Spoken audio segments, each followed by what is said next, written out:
Que se passe-t-il lorsque tu pries allongé? Que dit la Bible? Il y a des moments, à la fin de la journée, où le monde devient silencieux et où il ne reste plus que toi. L'obscurité et le battement de ton propre cœur. Le bruit s'est dissipé. Les exigences de la vie se sont tues. Et tu te retrouves allongé sur ton lit, fixant le calme. Quelque part, au plus profond de toi, tu ressens ce doux appel à parler à Dieu. Mais la question persiste, est-ce que cela a de l'importance si tu pries ici, ainsi, sans t'agenouiller, sans joindre les mains, sans la structure que tu penses que la prière doit avoir? La vérité, c'est que Dieu a rencontré des gens dans des grottes, sur des montagnes, dans des prisons, et oui, même dans leur lit. La Bible regorge de moments où des hommes et des femmes ont crié vers lui là où il se trouvait, et le ciel a répondu.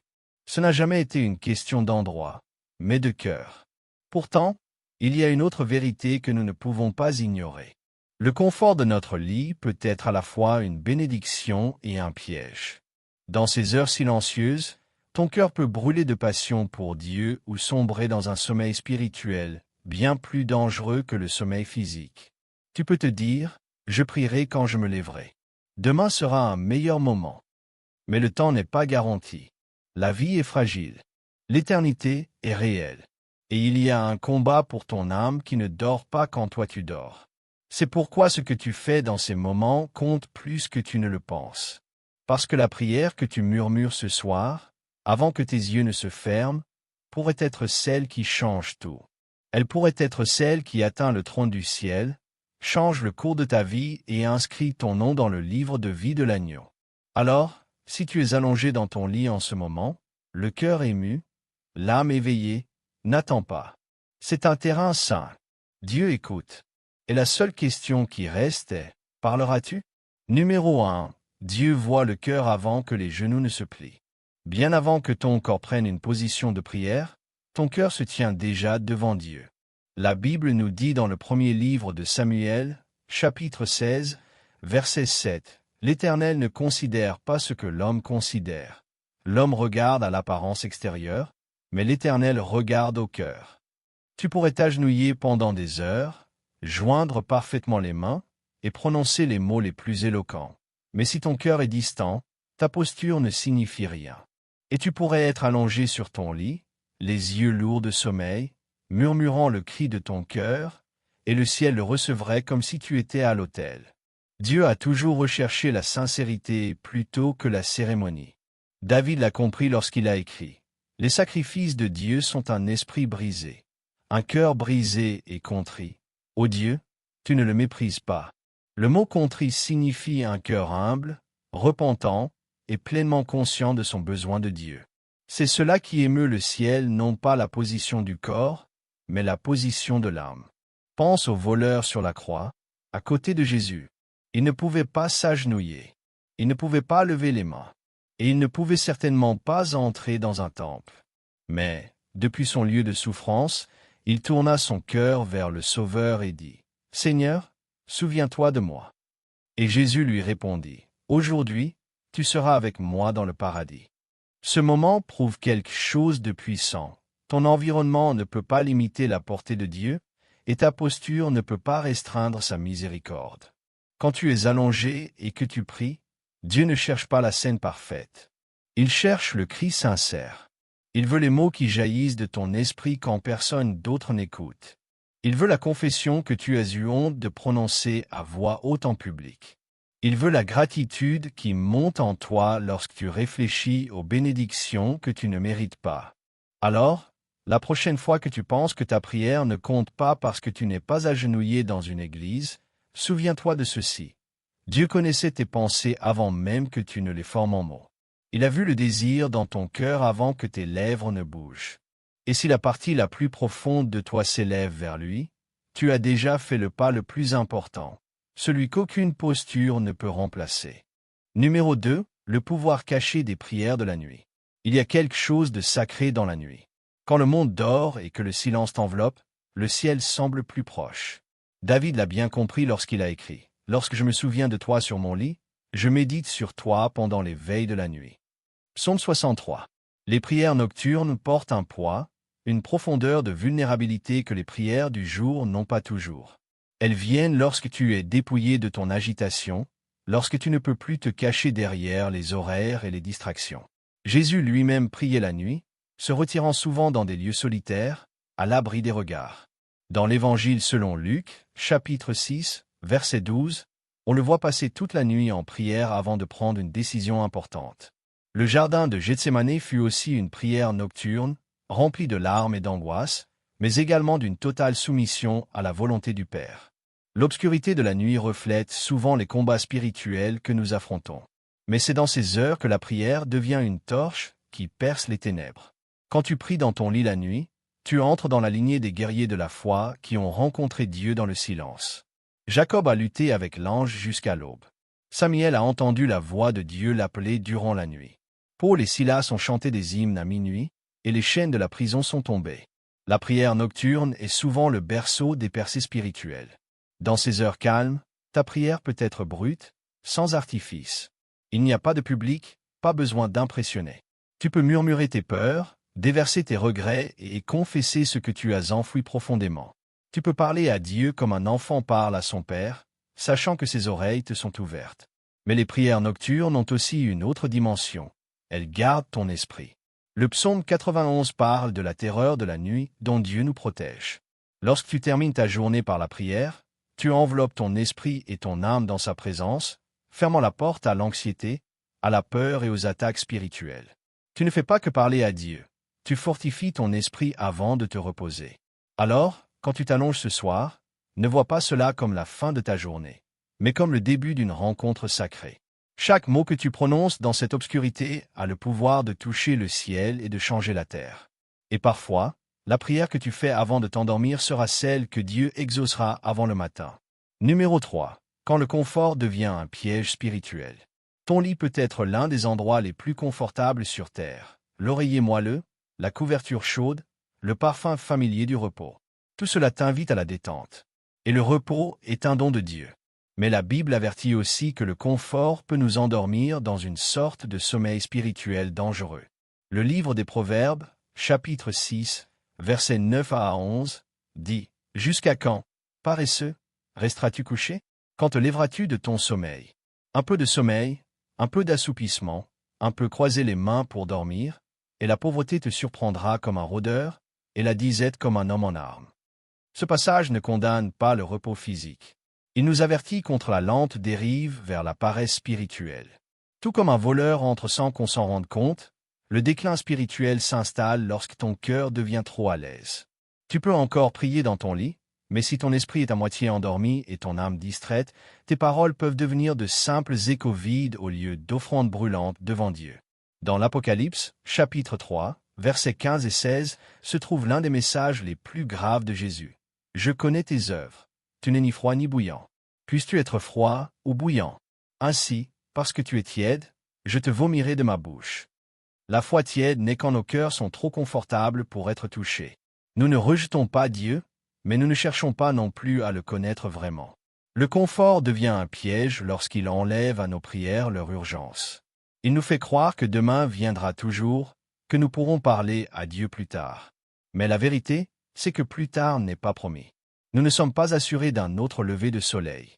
L'ennemi de ton âme fera tout pour te garder spirituellement endormi, car un croyant silencieux ne menace pas ses plans.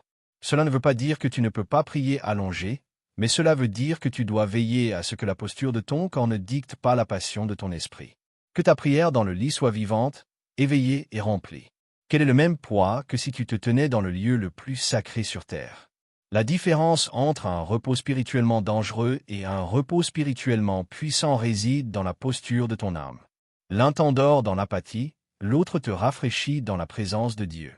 Choisis avec sagesse, car chaque nuit passée au lit est soit un pas vers Dieu, soit une lente dérive loin de lui. Numéro 4. Lever des mains saintes, même depuis ton lit. Tu n'as pas besoin d'être debout dans un sanctuaire pour lever les mains en adoration. Tu peux être sous les couvertures, dans la pénombre, et malgré tout élever ton cœur et même tes mains vers le ciel. Le psaume 63, verset 4, dit « Ainsi je te bénirai toute ma vie, j'élèverai mes mains en ton nom. » Et dans la première épître à Timothée, chapitre 2, verset 8, Paul écrit « Je veux donc que les hommes prient en tout lieu, élevant des mains pures, sans colère ni doute. En tout lieu inclut ton lit. Lever les mains, c'est plus qu'un geste, c'est un langage de l'esprit. C'est la posture de la soumission, le signe de celui qui tend les bras vers celui qui l'aime, le symbole de la dépendance à la force de Dieu. C'est lui dire, je suis à toi. Je ne peux pas le faire seul. J'ai besoin de toi. Quand tu es au lit, lever les mains n'a pas besoin d'être spectaculaire. Cela peut être un petit mouvement discret, mais s'il est sincère, il porte la même puissance spirituelle. Ce qui compte, ce n'est pas à quelle hauteur tes mains montent, mais à quel point ton cœur s'ouvre. Parfois, quand nous sommes fatigués, lever les mains semble être la dernière chose que nous pouvons faire. Mais ce sont précisément ces moments-là qui comptent le plus. Souviens-toi, Dieu ne regarde pas la position de ton corps, mais celle de ton cœur. Et même dans le silence de la nuit, allongé dans ton lit, tu peux toucher le ciel. Que se passe-t-il lorsque tu pries allongé? Que dit la Bible? Il y a des moments, à la fin de la journée, où le monde devient silencieux et où il ne reste plus que toi. L'obscurité et le battement de ton propre cœur. Le bruit s'est dissipé. Les exigences de la vie se sont tues. Et tu te retrouves allongé sur ton lit, fixant le calme. Quelque part, au plus profond de toi, tu ressens ce doux appel à parler à Dieu. Mais la question persiste, est-ce que cela a de l'importance si tu pries ici, ainsi, sans t'agenouiller, sans joindre les mains, sans la structure que tu penses que la prière doit avoir? La vérité, c'est que Dieu a rencontré des gens dans des grottes, sur des montagnes, dans des prisons, et oui, même dans leur lit. La Bible regorge de moments où des hommes et des femmes ont crié vers lui là où il se trouvait, et le ciel a répondu. Ce n'a jamais été une question d'endroit, mais de cœur. Pourtant, il y a une autre vérité que nous ne pouvons pas ignorer. Le confort de notre lit peut être à la fois une bénédiction et un piège. Dans ces heures silencieuses, ton cœur peut brûler de passion pour Dieu ou sombrer dans un sommeil spirituel bien plus dangereux que le sommeil physique. Tu peux te dire, je prierai quand je me lèverai. Demain sera un meilleur moment. Mais le temps n'est pas garanti. La vie est fragile. L'éternité est réelle. Et il y a un combat pour ton âme qui ne dort pas quand toi tu dors. C'est pourquoi ce que tu fais dans ces moments compte plus que tu ne le penses. Parce que la prière que tu murmures ce soir, avant que tes yeux ne se ferment, pourrait être celle qui change tout. Elle pourrait être celle qui atteint le trône du ciel, change le cours de ta vie et inscrit ton nom dans le livre de vie de l'agneau. Alors, si tu es allongé dans ton lit en ce moment, le cœur ému, l'âme éveillée, n'attends pas. C'est un terrain saint. Dieu écoute. Et la seule question qui reste est, parleras-tu? Numéro 1. Dieu voit le cœur avant que les genoux ne se plient. Bien avant que ton corps prenne une position de prière, ton cœur se tient déjà devant Dieu. La Bible nous dit dans le premier livre de Samuel, chapitre 16, verset 7, « L'Éternel ne considère pas ce que l'homme considère. L'homme regarde à l'apparence extérieure, mais l'Éternel regarde au cœur. » Tu pourrais t'agenouiller pendant des heures, joindre parfaitement les mains, et prononcer les mots les plus éloquents. Mais si ton cœur est distant, ta posture ne signifie rien. Et tu pourrais être allongé sur ton lit, les yeux lourds de sommeil, murmurant le cri de ton cœur, et le ciel le recevrait comme si tu étais à l'autel. Dieu a toujours recherché la sincérité plutôt que la cérémonie. David l'a compris lorsqu'il a écrit. Les sacrifices de Dieu sont un esprit brisé, un cœur brisé et contrit. Ô Dieu, tu ne le méprises pas. Le mot contrit signifie un cœur humble, repentant et pleinement conscient de son besoin de Dieu.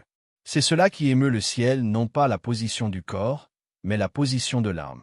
Pense au voleur sur la croix, à côté de Jésus. Il ne pouvait pas s'agenouiller. Il ne pouvait pas lever les mains. Et il ne pouvait certainement pas entrer dans un temple.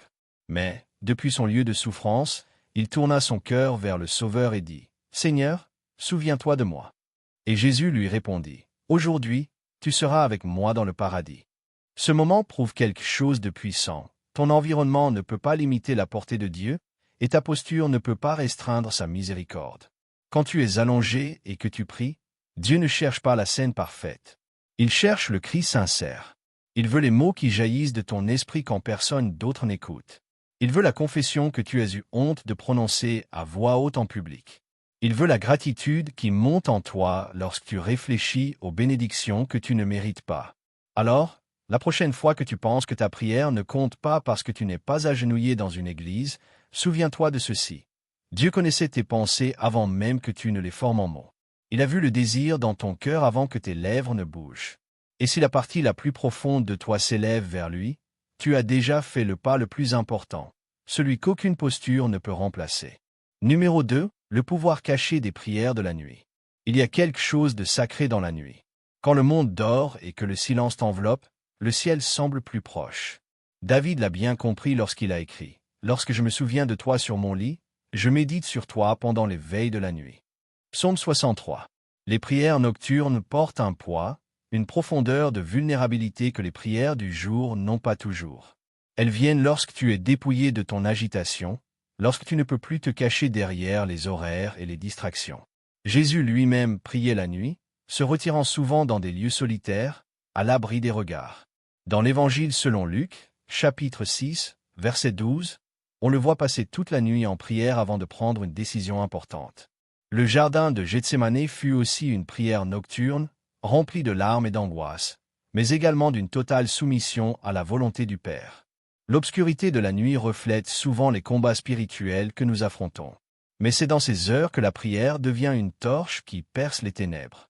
Quand tu pries dans ton lit la nuit, tu entres dans la lignée des guerriers de la foi qui ont rencontré Dieu dans le silence.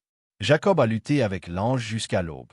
Samuel a entendu la voix de Dieu l'appeler durant la nuit. Paul et Silas ont chanté des hymnes à minuit, et les chaînes de la prison sont tombées. La prière nocturne est souvent le berceau des percées spirituelles. Dans ces heures calmes, ta prière peut être brute, sans artifice. Il n'y a pas de public, pas besoin d'impressionner. Tu peux murmurer tes peurs, déverser tes regrets et confesser ce que tu as enfoui profondément. Tu peux parler à Dieu comme un enfant parle à son père, sachant que ses oreilles te sont ouvertes. Mais les prières nocturnes ont aussi une autre dimension. Elles gardent ton esprit. Le psaume 91 parle de la terreur de la nuit dont Dieu nous protège. Lorsque tu termines ta journée par la prière, tu enveloppes ton esprit et ton âme dans sa présence, fermant la porte à l'anxiété, à la peur et aux attaques spirituelles. Tu ne fais pas que parler à Dieu. Tu fortifies ton esprit avant de te reposer. Alors, quand tu t'allonges ce soir, ne vois pas cela comme la fin de ta journée, mais comme le début d'une rencontre sacrée. Chaque mot que tu prononces dans cette obscurité a le pouvoir de toucher le ciel et de changer la terre. Et parfois, la prière que tu fais avant de t'endormir sera celle que Dieu exaucera avant le matin. Numéro 3. Quand le confort devient un piège spirituel. Ton lit peut être l'un des endroits les plus confortables sur terre. L'oreiller moelleux, la couverture chaude, le parfum familier du repos. Tout cela t'invite à la détente. Et le repos est un don de Dieu. Mais la Bible avertit aussi que le confort peut nous endormir dans une sorte de sommeil spirituel dangereux.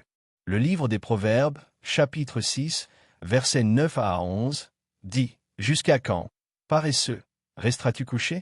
Quand te lèveras-tu de ton sommeil? Un peu de sommeil, un peu d'assoupissement, un peu croiser les mains pour dormir, et la pauvreté te surprendra comme un rôdeur, et la disette comme un homme en armes. » Ce passage ne condamne pas le repos physique. Il nous avertit contre la lente dérive vers la paresse spirituelle. Tout comme un voleur entre sans qu'on s'en rende compte, le déclin spirituel s'installe lorsque ton cœur devient trop à l'aise. Tu peux encore prier dans ton lit, mais si ton esprit est à moitié endormi et ton âme distraite, tes paroles peuvent devenir de simples échos vides au lieu d'offrandes brûlantes devant Dieu. Dans l'Apocalypse, chapitre 3, versets 15 et 16, se trouve l'un des messages les plus graves de Jésus. « Je connais tes œuvres. Tu n'es ni froid ni bouillant. Puisses-tu être froid ou bouillant? Ainsi, parce que tu es tiède, je te vomirai de ma bouche. » La foi tiède n'est quand nos cœurs sont trop confortables pour être touchés. Nous ne rejetons pas Dieu, mais nous ne cherchons pas non plus à le connaître vraiment. Le confort devient un piège lorsqu'il enlève à nos prières leur urgence. Il nous fait croire que demain viendra toujours, que nous pourrons parler à Dieu plus tard. Mais la vérité, c'est que plus tard n'est pas promis. Nous ne sommes pas assurés d'un autre lever de soleil. L'ennemi de ton âme fera tout pour te garder spirituellement endormi, car un croyant silencieux ne menace pas ses plans. Cela ne veut pas dire que tu ne peux pas prier allongé, mais cela veut dire que tu dois veiller à ce que la posture de ton corps ne dicte pas la passion de ton esprit. Que ta prière dans le lit soit vivante, éveillée et remplie. Qu'elle ait le même poids que si tu te tenais dans le lieu le plus sacré sur terre. La différence entre un repos spirituellement dangereux et un repos spirituellement puissant réside dans la posture de ton âme. L'un t'endort dans l'apathie, l'autre te rafraîchit dans la présence de Dieu. Choisis avec sagesse, car chaque nuit passée au lit est soit un pas vers Dieu, soit une lente dérive loin de lui. Numéro 4. Lever des mains saintes, même depuis ton lit. Tu n'as pas besoin d'être debout dans un sanctuaire pour lever les mains en adoration. Tu peux être sous les couvertures, dans la pénombre, et malgré tout élever ton cœur et même tes mains vers le ciel.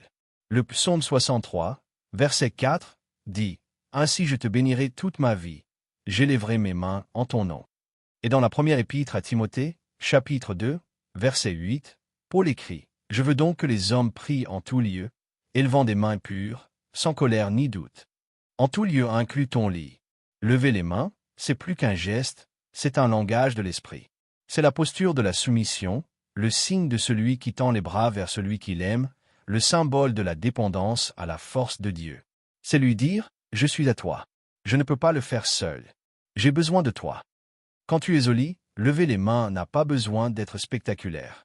Cela peut être un petit mouvement discret, mais s'il est sincère, il porte la même puissance spirituelle. Ce qui compte, ce n'est pas à quelle hauteur tes mains montent, mais à quel point ton cœur s'ouvre. Parfois, quand nous sommes fatigués, lever les mains semble être la dernière chose que nous pouvons faire.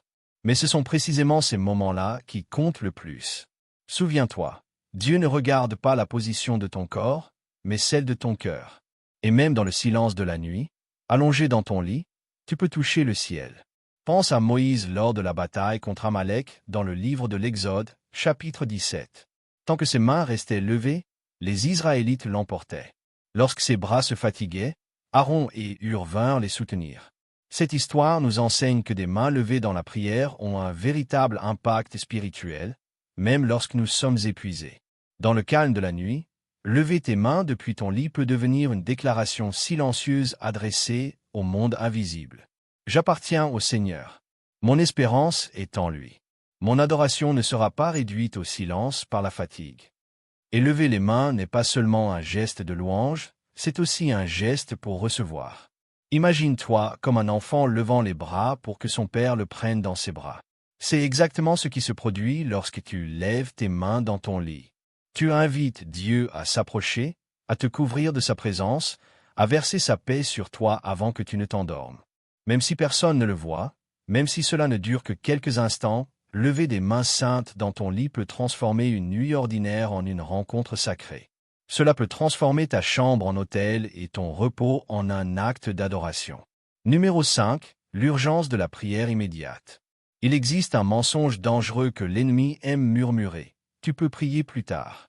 Cela semble inoffensif. Cela semble logique. Après tout, quel mal y a-t-il à attendre jusqu'à demain matin ou jusqu'à être dans de meilleures conditions? Mais la Bible est remplie d'exemples qui prouvent qu'il n'y a pas de moment plus sûr ni meilleur pour prier que maintenant. Dans le livre de Néhémie, chapitre 2, verset 4, lorsque le roi demande à Néhémie ce qu'il désire, l'Écriture dit « Alors je priai le Dieu des cieux ». Ce n'était pas une longue prière. Ce n'était pas dans un temple. C'était au milieu d'une conversation. Mais Néhémie savait qu'il avait besoin de la direction de Dieu immédiatement. Cette courte prière a changé le cours de la réponse du roi et a ouvert la voie à la reconstruction des murailles de Jérusalem. Le voleur sur la croix n'avait pas le temps de s'agenouiller, de jeûner ou de préparer un long discours. Avec ses derniers souffles, il se tourna vers Jésus et dit « Seigneur, souviens-toi de moi quand tu viendras dans ton royaume. » Cette prière unique, prononcée dans le désespoir, reçut une réponse éternelle. « Aujourd'hui, tu seras avec moi dans le paradis. » Daniel comprenait, lui aussi, l'urgence. Dans le livre de Daniel, chapitre 9, après avoir compris que la prophétie de Jérémie allait s'accomplir, il se tourna vers le Seigneur Dieu et le supplia par la prière, la supplication, le jeûne, la toile de sac et la cendre. Il n'a pas attendu le prochain festival. Il n'a pas cherché le moment idéal. Il a prié sur le champ. Quand tu es allongé dans ton lit la nuit et que ton cœur ressent ce doux appel à parler à Dieu, ce n'est pas un hasard. C'est une invitation du Saint-Esprit. Retarder ce moment peut signifier manquer une rencontre que Dieu a spécialement préparée pour toi.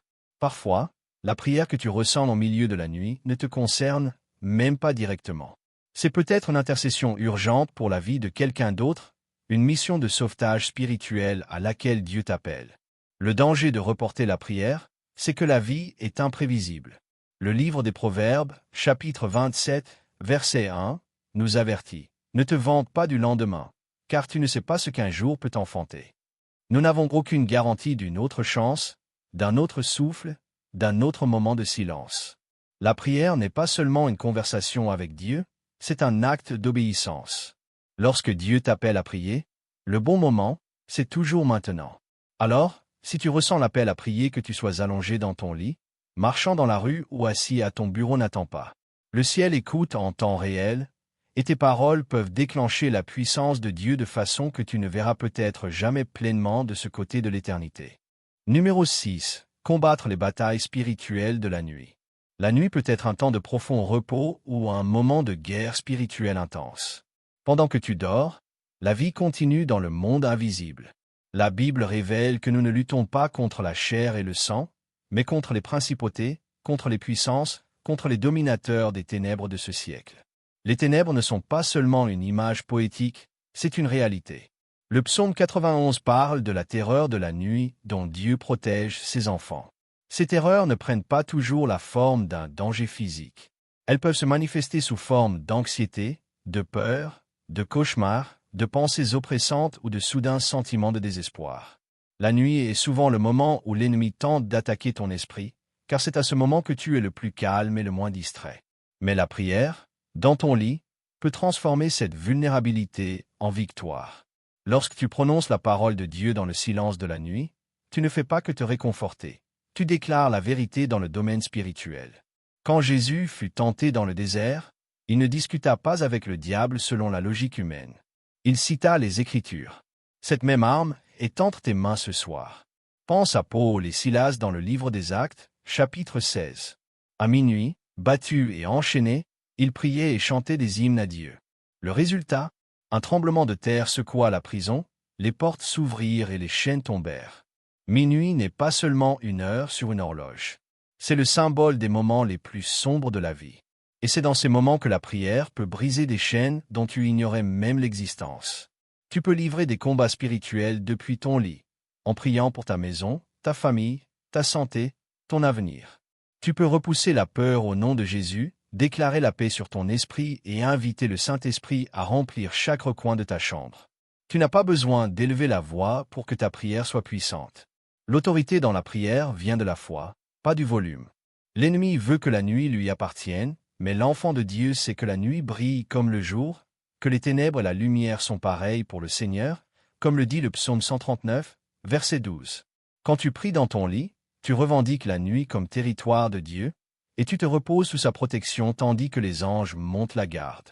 Ce soir, souviens-toi de ceci, ton lit peut être un champ de bataille ou une forteresse. Tout dépend si tu choisis de dormir désarmé ou de te reposer avec l'épée de l'esprit à la main. Numéro 7. Le secret du repos dans la présence de Dieu. Il existe un repos plus profond que le sommeil. C'est le repos qui vient lorsque ton âme est bercée dans les bras du Tout-Puissant. Le psaume 4, verset 8, déclare « Je me couche et je m'endors en paix, car toi seul, ô Éternel, tu me fais demeurer en sécurité. » Ce n'est pas seulement une détente physique, c'est une paix inébranlable qui vient de la certitude que Dieu contrôle chaque détail de ta vie. Se reposer dans la présence de Dieu, c'est ne pas simplement finir la journée, c'est la lui confier. Tous les fardeaux que tu as portés, les inquiétudes qui ont serré ta poitrine, les regrets qui se rejouent dans ton esprit, tu les remets entre ses mains avant que tes yeux ne se ferment. Tu dis, « Seigneur, je te confie tout cela. » Et tu laisses sa paix t'envelopper comme une couverture chaude pour ton esprit. Jésus nous a invités à ce type de repos dans l'Évangile selon Matthieu. Chapitre 11, versets 28 à 29. « Venez à moi, vous tous qui êtes fatigués et chargés, et je vous donnerai du repos. Vous trouverez le repos pour vos âmes. » C'est une promesse non seulement pour le travailleur épuisé, mais aussi pour le cœur agité, allongé dans l'obscurité, fixant le plafond et se demandant si demain sera différent. Se reposer dans la présence de Dieu ne signifie pas ignorer tes problèmes, mais reconnaître qu'ils existent tout en refusant de les laisser te dominer. Tu choisis de croire que Dieu agit déjà pendant que tu dors. De la même manière que les graines poussent dans le secret de la terre, les réponses de Dieu grandissent souvent dans les heures cachées. Lorsque tu prends l'habitude de terminer ta journée par la prière, ton lit devient bien plus qu'un lieu de sommeil. Il devient un sanctuaire. Et avec le temps, tu constateras que ton premier réflexe, quand la peur surgit, sera de courir vers Dieu plutôt que de paniquer. C'est parce que ton esprit aura appris le rythme du repos en lui. Le monde te dira de chercher la paix dans le confort, les distractions ou les divertissements. Mais le vrai repos ne vient que lorsque tu es enveloppé dans la certitude que le Seigneur du ciel et de la terre veille sur toi. Et lorsque tu prononces ta dernière prière du jour et que tu t'endors, tu ne fais pas que te reposer dans ton lit. Tu reposes à l'ombre du Tout-Puissant. Conclusion. La prière qui atteint le ciel avant ton sommeil. Chaque nuit est un don unique qui ne se reproduira jamais. Les heures que tu vis aujourd'hui ne reviendront pas. C'est pourquoi les moments avant que tes yeux ne se ferment sont si sacrés. Ce sont ton offrande finale à Dieu pour la journée qu'il t'a donnée. La prière au lit n'est pas une question de commodité, mais de connexion. C'est le choix de parler à celui qui t'a soutenu tout au long du jour, qui t'a protégé des dangers invisibles et qui t'a aimé d'un amour que tu n'as pas mérité. Que ta voix soit forte ou tremblante, que tes mots soient nombreux ou réduits à un murmure, s'ils viennent d'un cœur sincère, ils montent vers le trône comme un encens. N'attends pas la posture parfaite, le lieu parfait ou le moment parfait. Le Seigneur est proche maintenant, et cette nuit pourrait bien être celle où ta prière changera le cours de ta vie, apportera la paix à ton cœur et te rapprochera de celui qui t'a créé. Alors, lorsque les lumières s'éteignent et que la chambre devient silencieuse, souviens-toi, tu n'es pas seul. Le Dieu qui a parlé aux étoiles se penche pour t'écouter. Que tes derniers mots avant le sommeil soient des paroles pour lui, des paroles qui touchent le ciel avant que le matin ne vienne.